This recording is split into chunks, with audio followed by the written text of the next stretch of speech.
ഇപ്പം നമ്മൾ ദിലീപുമായി ബന്ധപ്പെട്ട കേസ് കേരളത്തിൽ വലിയ വിവാദം ഉണ്ടായിക്കൊണ്ടിരിക്കുകയാണ്. സിനിമാ രംഗത്ത് തന്നെ രണ്ട് ഗ്രൂപ്പുകൾ വന്നു. സമൂഹത്തിൽ തന്നെ ആളുകൾക്ക് എന്താണ് താൻ സംഭവിച്ചെന്ന് അറിഞ്ഞുകൂടാ. സമ്പന്നനായ ദിലീപ് ഈ സിസ്റ്റത്തിനെ എല്ലാം വിലയ്ക്ക് വാങ്ങിച്ചു. എന്താണ് ചെയ്തതെന്ന് സമൂഹത്തിനറിയില്ല.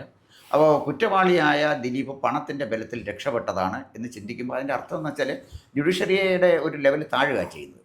അപ്പോൾ കൃത്യമായി വിധിന്യായവും വന്നു. ഇവിടെ എനിക്ക് ചോദിക്കാനുള്ള മറ്റൊരു ചോദ്യം, ഇത് കേരളത്തിൽ ആദ്യമായി പീഡിപ്പിക്കപ്പെടുന്ന ഒരു കുട്ടിയല്ല ഇത് ആദ്യത്തെ ഇരയല്ലല്ലോ. സൂര്യനെല്ലി കേസുണ്ടായിരുന്നു, അതിലും ഉന്നതനുണ്ടായിരുന്നല്ലോ. രാഷ്ട്രീയ ഉന്നതന്മാർ അതിലും ഉണ്ടായിരുന്നു. അതിൻ്റെ അന്വേഷണം എവിടെയൊക്കെ പോയി എങ്ങനെ ബ്ലോക്കായി നമുക്കറിയാം. അന്ന് പല മാധ്യമങ്ങളും പല നിലപാടുകളാണ് സ്വീകരിച്ചത്.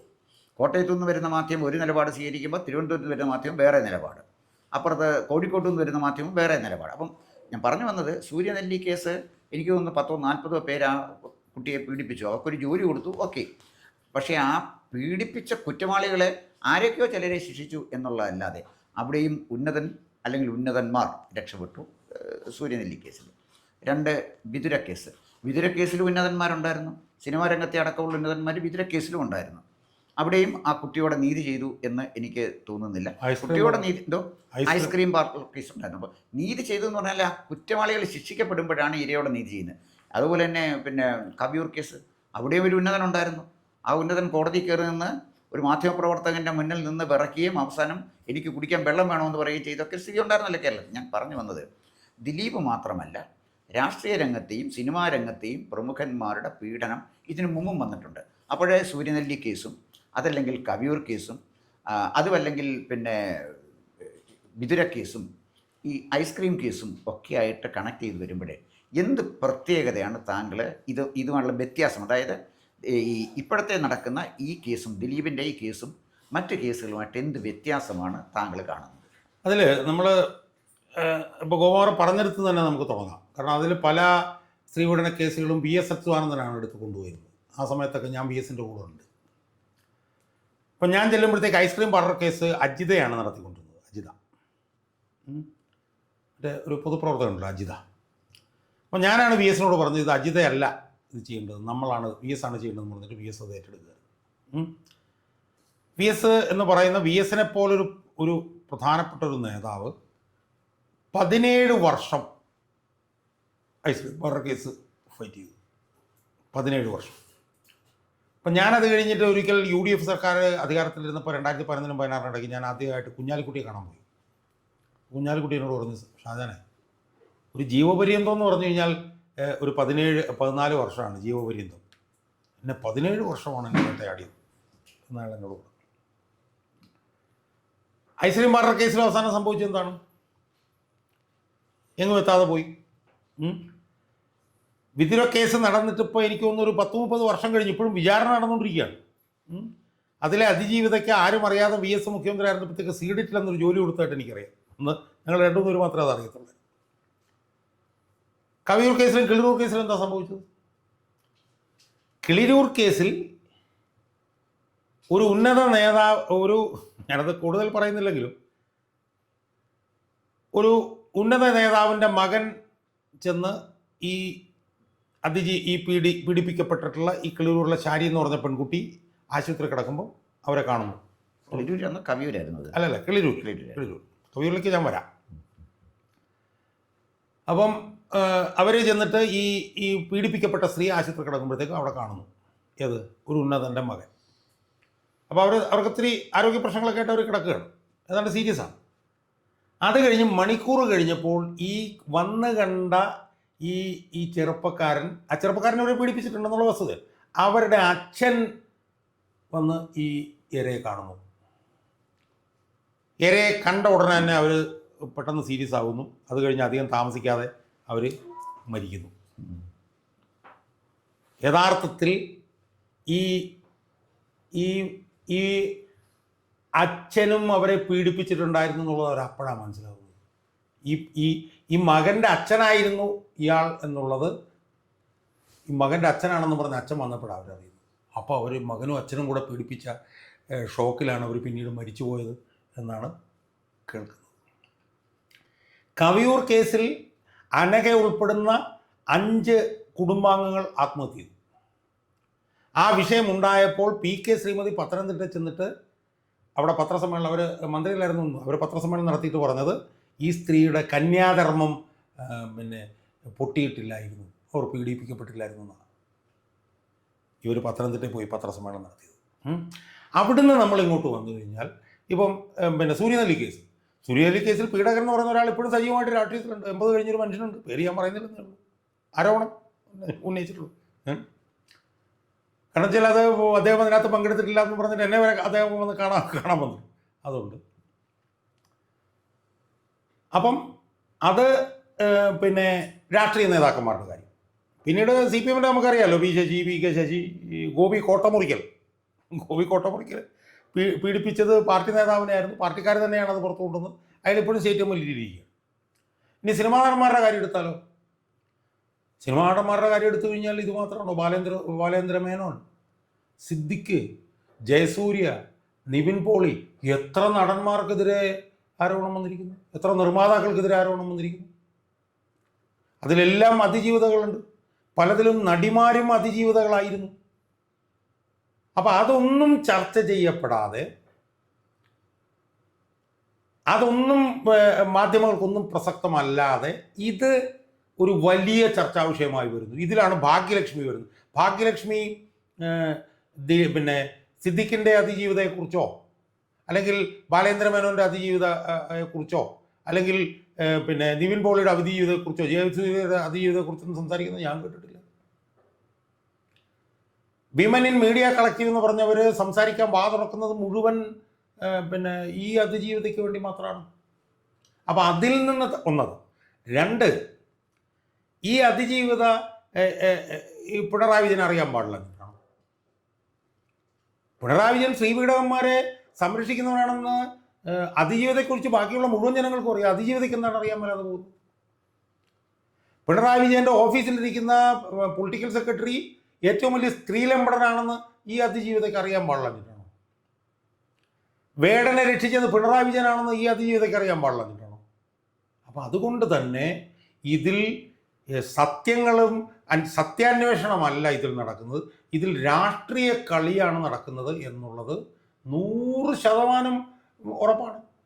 അതിൽ ഇതൊരു രാഷ്ട്രീയ കളിയാക്കി മാറ്റുന്നതിൽ അതിജീവിതയ്ക്കും പങ്കുണ്ടോ എന്നുള്ള സംശയം എനിക്ക് വ്യാപകമായിട്ടുണ്ട്. കാരണം അതിജീവിത എന്തുകൊണ്ടാണ് അതിജീവിതയ്ക്ക് പിന്നെ കഴിവുള്ള ഒരു അഭിഭാഷകയെ വെക്കാതിരുന്നത്? ഞാൻ VS അച്യുതാനന്ദനോട് ജോലി ചെയ്തതാണല്ലോ, ഞാനൊരു പൊതുപ്രവർത്തകനാണല്ലോ, എന്നോട് ചോദിച്ചിരുന്നത് ഞാൻ കാണിച്ചു കൊടുത്താനല്ലോ. ഇന്ദിരാ ജയ്സിംഗ് എന്നും പറഞ്ഞിട്ടുള്ള ഏറ്റവും പ്രധാനപ്പെട്ട പ്രഗത്ഭയായിട്ടുള്ള വനിതാ അഭിഭാഷകരുണ്ട്, അവരെ കൊണ്ടുവന്നുകൂടായിരുന്നു? അല്ലെങ്കിൽ പിന്നെ എന്താണ് ദുഷ്യന്ത് ദവയെ കൊണ്ടുവന്നുകൂടായിരുന്നു? അല്ലെങ്കിൽ സിദ്ധാർത്ഥ ലുത്രയെ കൊണ്ടുവന്നുകൂടായിരുന്നു? അങ്ങനെ എത്ര പ്രഗത്ഭരായിട്ടുള്ള ക്രിമിനൽ അഭിഭാഷകരുണ്ട്. അവരെ എന്തുകൊണ്ട് ഇവർ കൊണ്ടുവരാതെ എന്തിനാണ് ചുക്കും ചുണ്ണാമ്പും അറിയാത്ത ഒരു TB മിനി എന്ന് പറഞ്ഞൊരു സ്ത്രീയെ ഇവർ 8.5 വർഷം എന്തിന് അഭിഭാഷകയായി കൊണ്ടു നടന്നു എന്നുള്ളതിന് മറുപടി പറഞ്ഞേ മതിയാവൂ അതിജീവിത. കാരണം അവരിപ്പോഴും ഈ വിധിന്യായം വന്ന് 12 ദിവസം കഴിഞ്ഞിട്ടും ഈ TB മിനി പൊട്ടത്തരാ വിളിച്ച് പറയുന്നത്. ആ പൾസർ സുനി കത്തെഴുതി എന്ന് പറഞ്ഞാൽ അത് തെളിവല്ലേ എന്നൊക്കെയാണ് അവർ ചോദിക്കുന്നത്. ശുദ്ധ അസംബന്ധമാണ്. ബാലേന്ദ്രകുമാർ പറഞ്ഞു അത് തെളിവല്ലേ എന്നൊക്കെ അവർ ചോദിക്കുന്നു. അവർ യഥാർത്ഥത്തിൽ വിധിന്യായം വന്നതിന് ശേഷമെങ്കിലും അവർ ചെയ്യേണ്ടതാ. വിധിന്യായം വായിച്ചു നോക്കിയിട്ട് അതിൽ ഇന്ന പ്രശ്നങ്ങളുണ്ട് അവർ പറയുന്നില്ല. അജകുമാർ എന്ന് പറഞ്ഞ പ്രോസിക്യൂട്ടർ മതിയോ ഈ കേസ് പ്രോസിക്യൂട്ട് ചെയ്യാൻ എന്നതിന് അതിജീവിതം മറുപടി പറഞ്ഞേ മതിയാവുള്ളൂ. സർക്കാർ എന്തിനാണ് ഈ അജകുമാർ എന്ന് പറഞ്ഞിട്ടുള്ള ഈ ആവറേജ് പ്രോസിക്യൂട്ടറാക്കി വെച്ചതിന് എന്നുള്ളതിന് മറുപടി നമുക്ക് കിട്ടേണ്ടത്. അപ്പം അതുകൊണ്ട് ഈ വിഷയത്തിൽ ഇന്നുള്ള താല്പര്യത്തിൻ്റെ പുറകിൽ കളിക്കുന്നത് ദിലീപ് ഇതിനകത്ത് കുറ്റം ചെയ്തോ ഇല്ലയോ എന്ന് കണ്ടുപിടിക്കുക എന്നുള്ളതിലുപരി പച്ചയായ രാഷ്ട്രീയ കളിയാണ് ഇതിനകത്ത് നടക്കുന്നത്. ഈ രാഷ്ട്രീയ കളി അറിഞ്ഞോ അറിയാതെയോ പൊതുമണ്ഡലത്തിൽ ഒരു ഭാഗം അതിന് അനുകൂലമായി നിൽക്കുന്നു എന്നുള്ളതാണ് ഏറ്റവും ദയനീയമായിട്ടുള്ള ഒരു വസ്തുത.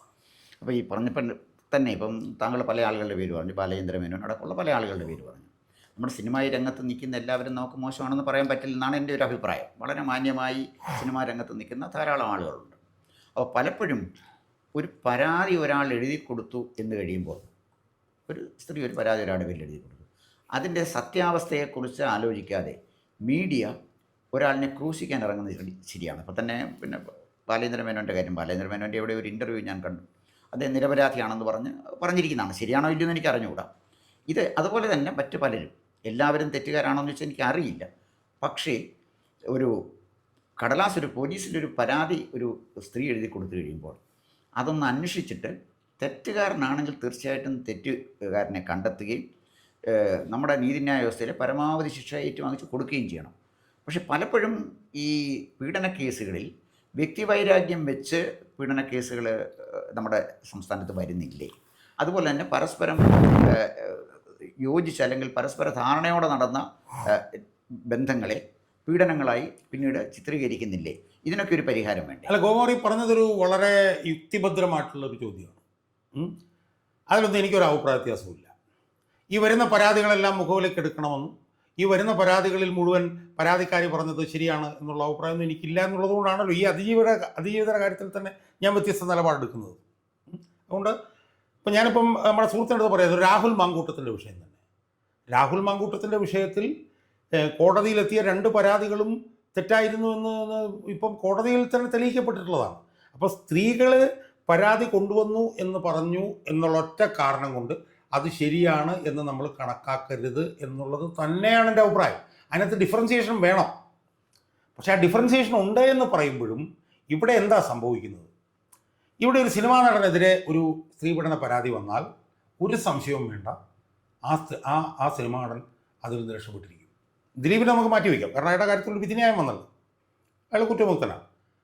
മറ്റ് സിനിമാ നടന്മാരുടെ കാര്യം എല്ലാം എടുത്ത് നോക്കൂ. സിദ്ദിഖിനെതിരെ വന്നത് അതിഭീകരമായിട്ടുള്ള പരാതിയാണ്. അത് പറയാൻ പോലും നമുക്ക് ലജ്ജ തോന്നുന്ന നിലയിലാണ് ഒരു പാവപ്പെട്ട അവരൊരു സിനിമാ നടിയാണ്, അവരൊരു അതിജീവിതമാണ്. അവർ പച്ച പരസ്യമായി ഈ സിദ്ദിഖിനെ കുറിച്ച് പറഞ്ഞ കാര്യങ്ങളെന്ന് പറയുന്നത് അതിദയനീയമാണ്. അതിലെന്താ സംഭവിച്ചത്? സിദ്ദിഖ് പിന്നെ ഇവിടെ ഒരു സിംഗിൾ ബെഞ്ച് ജഡ്ജി അയാൾക്ക് മുൻകൂർ ജാമ്യം കൊടുത്തില്ല. അയാൾ നേരെ എന്ത് ചെയ്തു? സുപ്രീം കോടതി ചെന്നു. ആരാണ് വാദിച്ചത്? മുകുൾ റോത്തഗിയാണ് വാദിച്ചത്. സിദ്ദിഖിന് വേണ്ടി മുകുൾ റോത്തഗി വാദിക്കുമ്പോഴത്തേക്ക് അതിജീവിതയ്ക്ക് വേണ്ടി വാദിക്കാൻ ഒരു വക്കീൽ പോലും കിട്ടുന്നില്ല. മനസ്സിലായില്ലേ? ഒന്നാമത്തെ കാര്യം. ഇനി ബാലേന്ദ്രമേനോൻ്റെ കാര്യം എടുക്കും. ബാലേന്ദ്രമേനോൻ്റെ കാര്യത്തിലും അതിഭീകരമായിട്ടുള്ള പിന്നെ ഈ പറഞ്ഞ പോലെ മൾട്ടിപ്പിൾ സെക്സ് എന്നുള്ള നിലയിലുള്ള ആരോപണമാണ് വന്നത്. പക്ഷേ അതിജീവിതം എന്ന് പറയുന്നത് അവരുടെ കൂടെ ഉള്ളത് ഒരാളും അവരുടെ കൂടെ ഇല്ല. അവസാനം അവരെ തമിഴ്നാട്ടിൽ ഒരു ഇല്ലിസിറ്റ് വുമൻ ട്രാഫിക്കിങ്ങിൽ പിടിച്ച് ജയിലിൽ വരെ ആക്കിയെന്നാണ് നമ്മൾ കേട്ടത്.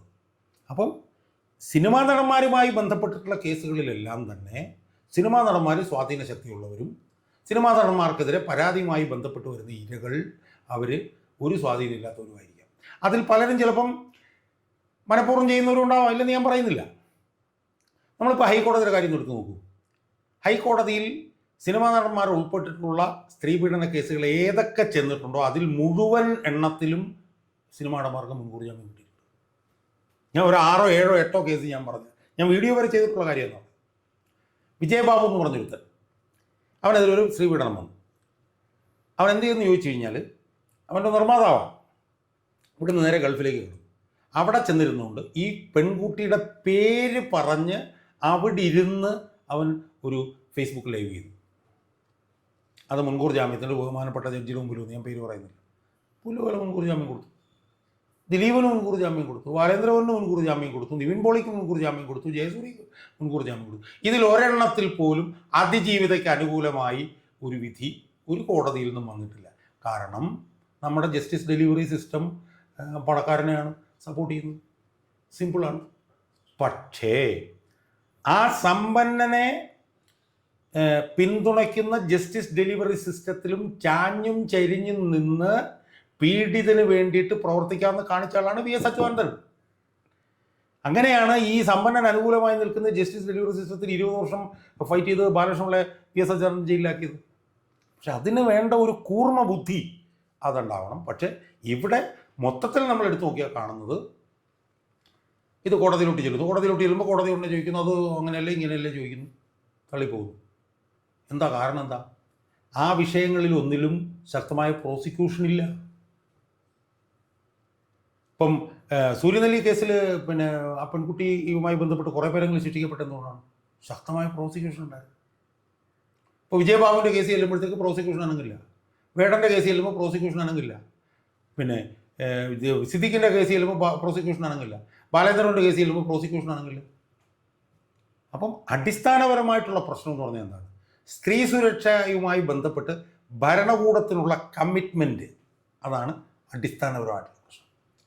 ഇവിടെ ഹേമ കമ്മിറ്റി എന്ന് പറഞ്ഞ റിപ്പോർട്ട് വെച്ചു, 5 വർഷം പുറത്തു കൊണ്ടുവന്നില്ല. ഇപ്പോഴും ഹേമ കമ്മിറ്റി റിപ്പോർട്ടിൽ ഒരു FIR എങ്കിലും വിടാൻ ഈ പിണറായി വിജയൻ്റെ സർക്കാരിന് കഴിഞ്ഞിട്ടുണ്ടോ? ഇല്ല. അതൊരു വശത്ത്. മറുവശത്ത് ഈ വിഷയത്തിൽ വലിയ വിപ്ലവകരമായ നിലപാടെടുക്കുന്ന മഞ്ജു വാര്യർ എന്ന് പറഞ്ഞൊരു വനിതയുണ്ട്. അവരാണ് ആദ്യം ഇതിനകത്ത് ക്രിമിനൽ ഗൂഢാലോചനയുണ്ട് എന്ന് പറഞ്ഞ ആദ്യത്തെ വ്യക്തി. അതിൻ്റെ പുറകിലും ചില വേറെ ഗൂഢാലോചനകളുണ്ടെന്നൊക്കെ കേൾക്കുന്നു, ഞാൻ അതിലേക്ക് പോകുന്നില്ല. ഈ വനിത ഹേമ കമ്മിറ്റിക്ക് കൊടുത്ത മൊഴി എന്താണെന്നറിയാം? സിനിമാ രംഗത്ത് ഇതുപോലെ അനാശാസ്യമായ ഒന്നുമേ നടക്കുന്നില്ല. ഹേമ കമ്മിറ്റി പോലും ഞെട്ടിപ്പോയി. അവർ പോലും ഇവർക്കെതിരെ റിപ്പോർട്ടിൽ പരാമർശം നടത്തി. അപ്പം ഒരു വശത്ത് സർക്കാർ ഇതിനനുകൂലം, മറുവശത്ത് പണക്കാരന് അനുകൂലമായിട്ടുള്ള ക്രിമിനൽ ജസ്റ്റിസ് ഡെലിവറി സിസ്റ്റം, മറുവശത്ത് ഇതിനെതിരെ ഫൈറ്റ് ചെയ്യേണ്ട സ്ത്രീകൾ പോലും അവരുടെ സ്വാർത്ഥ നിശ്ചിത താല്പര്യങ്ങൾ വെച്ച് അവരും ഇതിന് കൂട്ടുനിൽക്കുന്നു. സിനിമാ വ്യവസായത്തിൽ ഇതില്ലെന്നാണോ? സിനിമാ വ്യവസായം ഇതിൻ്റെ കേന്ദ്രമാണെന്നുള്ളതിൻ്റെ ഒരു 100,000 തെളിവുകൾ ഹേമ കമ്മിറ്റിയുടെ റിപ്പോർട്ടിലുണ്ട്. ഞാൻ വായിച്ചിട്ടുള്ളതാണത്. അതിഭീകരമാണ് ഈ ഇതിനകത്ത്. കണ്ട് ഇതില്ലാതെ അതിനകത്തേക്ക് കയറി ചെല്ലാൻ പറ്റില്ലെന്ന് ഹേമ കമ്മിറ്റി എഴുതി വെച്ചിരിക്കുകയാണ്, നമ്മൾ പറയില്ല. പക്ഷേ ആ മേഖലയിൽ അങ്ങനെ ഒരു സംഭവമേ ഇല്ലെന്ന് ഈ ദിലീപിൻ്റെ കാര്യത്തിൽ ക്രിമിനൽ ഗൂഢാലോചന ഉണ്ടെന്ന് പറഞ്ഞാൽ മഞ്ജു വാര്യർ തന്നെ ഉണ്ടെന്ന് ഹേമ കമ്മിറ്റിയോട് പറയുകയാണ്. അപ്പോൾ സ്ത്രീകൾ തന്നെ ഇതിൻ്റെ കൂട്ടത്തിൽ അമ്മയെന്നും പറഞ്ഞിട്ടുള്ള സംവിധാനം, അവർ സ്ത്രീകളാണ് ഇപ്പം ഭാരവാഹികൾ. അവരിതിനെതിരെ വല്ലതും പറയുന്നുണ്ടോ? സൂപ്പർ സ്റ്റാറുകൾക്കൊക്കെ ഇതിനകത്തുള്ള ഇടപെടൽ സംബന്ധിച്ച് നമുക്കറിയാവുന്നതല്ലേ ഗോകുമാറി?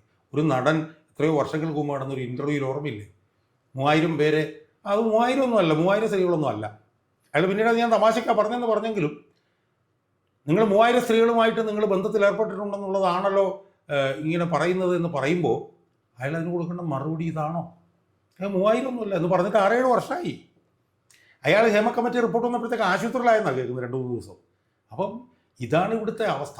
അപ്പം അതുകൊണ്ട് ഇതിനകത്തൊക്കെ സത്യം പുറത്തു വരണമെങ്കിൽ കമ്മിറ്റഡ് ആയിട്ടുള്ള ഒരു ഭരണകൂടം വരണം. ഒറ്റ കാര്യം കൂടെ പറഞ്ഞു ഞാൻ അവസാനം. ടി പി ചന്ദ്രശേഖരൻ കേസിൽ പ്രതിസ്ഥാനത്ത് CPM ആയിരുന്നു. ദിലീപിനെ പോലല്ലോ 1 ലക്ഷം ഇരട്ടി വരുന്നത്. എന്തൊക്കെ ചെയ്തു ആ കേസ് അട്ടിമറിക്കാൻ? പക്ഷേ ആ കേസ് തെളിയിച്ചില്ലേ? അതെന്തുകൊണ്ടാണ്? അത് ഭരണകൂടത്തിൻ്റെ ഇച്ഛാശക്തി കൊണ്ട് മാത്രമാണ്. അപ്പം ഇച്ഛാശക്തിയുള്ളൊരു ഭരണകൂടം വന്നാൽ ഇതിൽ ശരി വരും. ഇച്ഛാശക്തിയുള്ള ഭരണകൂടം വരുമോ ഇല്ലയോ എന്നൊന്നും എനിക്ക് പറയാൻ പറ്റില്ല. ഇച്ഛാശക്തിയുള്ള ഭരണകൂടം ഇല്ലാത്തതുകൊണ്ടാണ് ഈ കേസും പൊളിഞ്ഞു പോയിട്ടുള്ളത് എന്നാണ് എനിക്ക് അത് സംബന്ധിച്ച് പറയാനുള്ളത്. ഇച്ഛാശക്തിയുള്ള ഭരണകൂടം എന്ന് പറയുമ്പോഴേ സൂര്യനെല്ലി കേസും വിതുര കേസും അടക്കം പല കേസുകൾ വരുമ്പോൾ പല ഭരണകൂടങ്ങളാണ് ഇവിടെ ഭരിച്ചുകൊണ്ടിരുന്നത്. അപ്പോൾ മാറി മാറി ഭരിക്കുന്ന നമ്മുടെ ഭരണകർത്താക്കളിൽ ആരും ഇത്തരം കാര്യങ്ങളിൽ ഇച്ഛാശക്തി കാണിക്കുന്നില്ല എന്ന് നമ്മൾ പറയേണ്ടി വരും. ഇച്ഛാശക്തിയുള്ള ഒരു ഭരണകൂടം ഉണ്ടാകട്ടെ. അല്ല, ഞാൻ ഒറ്റ കാര്യം കൂടെ അതിനകത്ത് പറയട്ടെ. അതിൽ ഇപ്പം അടുത്ത കാലത്ത് ഹൈക്കോടതിയിൽ നിന്ന് ജസ്റ്റിസ് ബദറുദ്ദീൻ്റെ ഒരു വിധിന്യായം വന്നു. അയാൾ പൊട്ടിത്തെറിച്ചിട്ട് പറഞ്ഞു, ഇടതുപക്ഷം വരുമ്പോൾ അഴിമതിക്കാരെ സംരക്ഷിക്കുന്നത് എനിക്ക് വിശ്വസിക്കാൻ പറ്റുന്നില്ല, ഇടതുപക്ഷം വരുമ്പോഴാണ് അഴിമതിക്കാരെ ശിക്ഷിക്കുക എന്നാണ് ഞാൻ വിശ്വസിച്ചത്. ഇപ്പോൾ ഇടതുപക്ഷം പോലും അഴിമതിക്കാരെ സംരക്ഷിക്കുകയാണോ എന്ന് ചോദിച്ചു. അതുതന്നെയാണ് ഇവിടെ നടക്കുന്നത്. സ്ത്രീ സുരക്ഷ ഏറ്റവും കൂടുതൽ ഉറപ്പുവരുത്തേണ്ടത് ഇടതുപക്ഷമാണ്. ആ ഇടതുപക്ഷമാണ് സ്ത്രീ പീഡകരും നരാധവന്മാരുമായിട്ടുള്ള ആളുകളെ ഏറ്റവും കൂടുതൽ സംരക്ഷിക്കുന്നത് എന്നുള്ളതാണ് ഇവിടുത്തെ അവസ്ഥ. ഈ വെയിൽ തന്നെ വിളവ് തന്നുന്നു എന്നുള്ളൊരവസ്ഥയിലാണ് നമ്മൾ ജീവിക്കുന്നത് എന്നുള്ളതാണ് ഇന്നത്തെ അവസ്ഥ. അല്ല, അത് ശരിയാണ്. പക്ഷേ ഇടതുപക്ഷമായാലും ശരി വലതുപക്ഷമായാലും ശരി സ്ത്രീകളുടെ സുരക്ഷിതത്വം നമുക്ക് ഉറപ്പാക്കാൻ ഭരണകൂടങ്ങൾക്ക് കഴിയണം. അതിന് കഴിയുന്നൊരു സംവിധാനം ഇവിടെ ഉണ്ടാകട്ടെ എന്ന് പ്രാർത്ഥിക്കല്ലാതെ നമുക്ക് വേറെ മാർഗ്ഗമില്ല. ഒന്നും ചെയ്യാൻ കൂടുതൽ വാർത്തകളും വിശേഷങ്ങളും നേരിട്ട് ലഭിക്കാൻ ജനങ്ങളിൽ നിന്ന് ജനങ്ങളിലേക്ക് ജനഭൂമി ന്യൂസ് സബ്സ്ക്രൈബ് ചെയ്യൂ. ബെൽ ബട്ടൺ അമർത്താനും മറക്കരുത്.